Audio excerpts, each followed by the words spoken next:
America और Iran के बीच चल रहा युद्ध जो जल्द ही खत्म होने के आसार जो शुरुआती दौर में कोमल बताए जा रहे थे, उन्होंने साफ तौर पर मना कर दिया कि अब भैया कोई आसार नहीं है। अमेरिकी राष्ट्रपति डोनाल्ड ट्रंप ने कहा कि युद्ध का जल्दी अंत नहीं होगा। कोमल, मैं आपको बताऊं कि उन्होंने साफ तौर पर यह कहा था कि हमने ईरान पर जीत तो हासिल कर ली, लेकिन बड़े मार्जिन से नहीं करी। यानी कि जो जगत की हम बात करें, ईरान ने साफ तौर पर दुनिया को, पूरी दुनिया को बताया कि हम लोग हार मानने वाले नहीं हैं। लेकिन ट्रंप ने कहीं ना कहीं ईरान को कमजोर तो कर दिया था, लेकिन अब ट्रंप चाहते थे कि ईरान उनके घुटनों पर आ जाए। ईरान घुटनों पर आके डोनाल्ड ट्रंप से माफी मांगे। पहले सीज फायर को लेकर इतनी वार्ता हुई थी, और सीज फायर में कोमल सबसे ज्यादा जो इस वक्त अहम मुद्दा निकल कर आ रहा है वो न्यूक्लियर वेपन्स के निकल कर आ रहा है। डोनाल्ड ट्रंप ने अभी हालिया में इतना मतलब बयान ऐसा दिया है कि उसको लेकर चर्चाएं काफी ज्यादा तेज हो गई है। उन्होंने बोला कि पागलों के हाथ में न्यूक्लियर वेपन्स देना भरोसे लायक नहीं है। यानी ये बात उन्होंने ईरान को बोली। कोमल, तो इससे तो ये समझा जा सकता है कि इतने आरोप आ रहे हैं तो युद्ध रुकने की स्थिति तो बनती नजर नहीं आ रही। लेकिन ये वही डोनाल्ड ट्रंप है कोमल जो साफ तौर पर सीज फायर के समय पे बोलते थे कि ईरान और अमेरिका तो दोस्त हैं। क्यों? देखिए, तस्वीरें जो है अगले ही पल में बदलती नजर आती। डोनाल्ड ट्रंप जो है अगले ही जो है पल में जो है अपना बयान पलटते हुए नजर आते हैं। ये सभी ने देखा है। सबसे पहले वो कह रहे थे, जब सीज फायर लागू हुआ था तो वो कह रहे थे कि ईरान और हम तो बहुत अच्छे दोस्त हैं। उसके बाद उनके ऐसे बयान आना तो कहीं ना कहीं वो साफ तौर पर यही झलकाते हैं कि डोनाल्ड ट्रंप जो है वो किसी भी तरफ जो है वो पलट सकते हैं और कभी भी पलट सकते हैं। बिल्कुल। और जो ट्रंप को ईरान के द्वारा नया शांति प्रस्ताव मिला था उसको ट्रंप ने खारिज कर जी। दिया। उन्होंने कहा कि ईरान की मांगे मानने लायक नहीं है। यही बात तो आपको ईरान भी कह रहा था पहले। यही बात तो आपको ईरान भी बोलता था कि आपकी जो शर्तें हैं वो मानने लायक नहीं है। अरे हम भी तो अपनी अपनी मतलब दोनों देश तो अपनी अपनी देख के चलेंगे।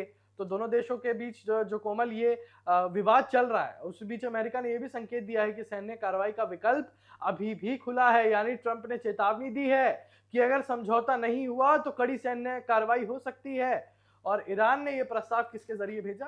पाकिस्तान के जरिए, मध्यस्थ के रूप में। लेकिन आपको तो याद ही होगा दर्शकों कि यहां पर पाकिस्तान भी अपनी रणनीति चलने की फिराक में था। पाकिस्तान भी यहां ईरान के साथ जो है व्यापार करने के लिए अमेरिका का यानी डोनाल्ड ट्रंप का जो ब्लॉकेड था, जो समुद्री रास्ते पर उन्होंने पाबंदी लगाई थी, उसको तोड़ने की फिराक में था। तो कोमल, क्या आपको लगता है कि फिलहाल तो डोनाल्ड ट्रंप ने खारिज कर दिया, लेकिन आपको क्या लगता है कि डोनाल्ड ट्रंप मान जाते पाकिस्तान की बात? देखिए, हो सकता है क्योंकि पाकिस्तान के और अमेरिका के रिश्ते जो है वो काफ़ी ज़्यादा अच्छे रहे हैं। लेकिन हाल की स्थिति अगर हम देखें, जो पाकिस्तान जो है वो ईरान के साथ जो है समझौते करता हुआ नज़र आ रहा है। तो कहीं न कहीं जो है वो अमेरिका के लिए एक मुश्किल भी खड़ी हो सकती है। तो हो सकता है कि वो ये बात मान भी सकते हैं और ये भी कह सकते हैं कि ये बात मानी भी नहीं जा सकती। बिल्कुल। क्योंकि पाकिस्तान अमेरिका के कहने पे चल जी। सकता है, लेकिन अमेरिका पाकिस्तान के कहने पे नहीं चल सकता। अगर पाकिस्तान ने ये सीज फायर का प्रस्ताव रखा होगा तो एक विनती करी होगी। पाकिस्तान हुक्म नहीं दे सकता, लेकिन अमेरिका चाहे तो पाकिस्तान को हुक्म दे सकता है, जो कि दे दिया एक तरीके से। अगर अमेरिका ने इनकी याचिका खारिज कर दी तो इसमें धज्जियां किसकी उड़ी? मध्यस्थ की, कि पाकिस्तान की बात को नहीं रखा गया, पाकिस्तान की बात को ऊपर नहीं माना गया। लेकिन कुमल, दोनों देशों की बात करें तो दोनों देशों के बीच बातचीत अभी ठप स्थिति में है। यानी बातचीत ना के बराबर ही चल रही है, यानी बात होने का भी कोई फायदा नहीं हो रहा। युद्ध के बावजूद अमेरिका ने यह भी दावा किया कि हॉस्टिलिटीज खत्म हो चुकी है, लेकिन हालात अभी भी तनावपूर्ण है। जमीन पर अभी भी अमेरिकी सैनिक और सैन्य मौजूदगी बनी हुई है। ये संघर्ष चलता आ रहा है फरवरी 2026 से।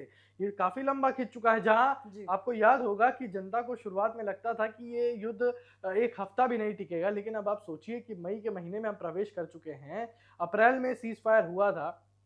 आप सोचिए अब सीज फायर को कुछ समय में महीना हो जाएगा, लेकिन स्थिति अभी भी पूरी तरह शांत नहीं हुई देखिए, है। सीज़ फायर जिस दिन लागू हुआ उसके अगले दिन ही स्थिति ऐसी बन गई कि जो तस्वीरें ये बयां कर रही थी कि सीज़ फायर जो है किसी भी वक्त जो है टूट सकता है। तो ये सीज़ फायर जो है इस वक्त नाम नाम का रह गया है। युद्ध तो अभी भी लगातार जारी है। बिल्कुल कोमल, जो पहली वार्ता हुई थी इस्लामाबाद टॉक्स के नाम पे, आपको याद होगा जो जी। पहली वार्ता हुई थी, उसमें जो है सारी चीजें बिगड़ती हुई नजर आई। उसी दिन से सारी चीजें और ज्यादा बिगड़ती हुई नजर आई, क्योंकि पाकिस्तान ने तो खुद को क्रेडिट दिया ही था मध्यस्थता को लेकर, अमेरिका ने भी दिया और ईरान ने भी दिया। लेकिन उस वार्ता के बाद जो है ईरान की मीडिया उसी दिन ये दावा कर देती है कि अब ईरान से अमेरिका बात नहीं करेगा, अब ईरान अमेरिका की कोई जो है मध्यस्थता नहीं होगी, ना वार्ता होगी, ना सीज फायर को लेकर कोई बात होगी। इस युद्ध में हजारों लोगों की मौत, तो बड़े पैमाने पर नुकसान भी हो चुका है। लेकिन युद्ध के कारण जो वैश्विक ऊर्जा संकट है, ऑयल क्राइसिस की हम यहाँ पर बात कर रहे हैं, वो पैदा हो चुका है। ईरान ने जो हॉर्मोज जल डमरू मध्य है, स्ट्रेट ऑफ हॉर्मोज को रणनीतिक हथियार की तरह इस्तेमाल किया, उसकी वजह से कितना नुकसान हुआ ये तो हम सब ने बखूबी देखा है। अब ये युद्ध एक फ्रोजन कॉन्फ्लिक्ट बन सकता है, यानी इसका कोई जल्दी समाधान नहीं जी। निकल सकता। अब अगर यूं समझिए कोमल की जल्दी समाधान नहीं निकलेगा तो ये युद्ध और बढ़ता चला जाएगा, यानी देश दुनिया की अर्थव्यवस्था पर और असर पड़ता चला जाएगा, और साफ तौर पर अमेरिका के अंदर भी इस युद्ध को लेकर राजनीतिक विवाद और आलोचना बढ़ रही है। देखिए, हालाँकि दोनों ही देशों की जो है आर्थिक स्थिति भी जो है खराब होती नज़र आ रही है। लेकिन ये युद्ध जो है दोनों ही देशों में से जो है कोई भी जो है इस युद्ध को रोकने के लिए सहमत नहीं हो रहा। बिल्कुल, यहाँ पर अगर हम विपक्ष की बात करें तो अमेरिकी कांग्रेस में वॉर पावर्स एक्ट को लेकर टकराव देखने को मिल रहा है। जी। जो विपक्ष है डोनाल्ड ट्रंप का, वो सीधे तौर पर ये कह देता है कि डोनाल्ड ट्रंप से भ्रष्ट कोई नेता नहीं है, निर्दयी कोई नेता नहीं है। लेकिन ट्रंप प्रशासन का कहना है कि हमारा एक ही लक्ष्य है कि ईरान न्यूक्लियर प्रोग्राम पूरी तरह छोड़ दे। यानी कुल मिलाकर कोमल, ये संघर्ष डिप्लोमेसी और सैन्य तनाव के बीच फंसा हुआ है, और समाधान जो है वो अभी भी दूर नजर आ रहा है। तो कोमल, इस खबर में हमने साफ तौर पर यही समझा कि मध्य पूर्व तनाव को लेकर जितनी अटकलें लगाई गई, जितने जुमले बांधे गए पाकिस्तान द्वारा या किसी अन्य देश द्वारा कि यहाँ पर जो सीज फायर लागू हुआ था वो और लंबा चलता जाएगा, अब जो है हालात ऐसे बनते नजर नहीं आ रहे, क्योंकि डोनाल्ड ट्रंप ने एक देश को पागल घोषित कर दिया, पागल बोल दिया साफ तौर पर कि पागलों के हाथ में तो न्यूक्लियर वेपन्स अच्छे नहीं लगेंगे, कोई सेफ्टी नहीं है।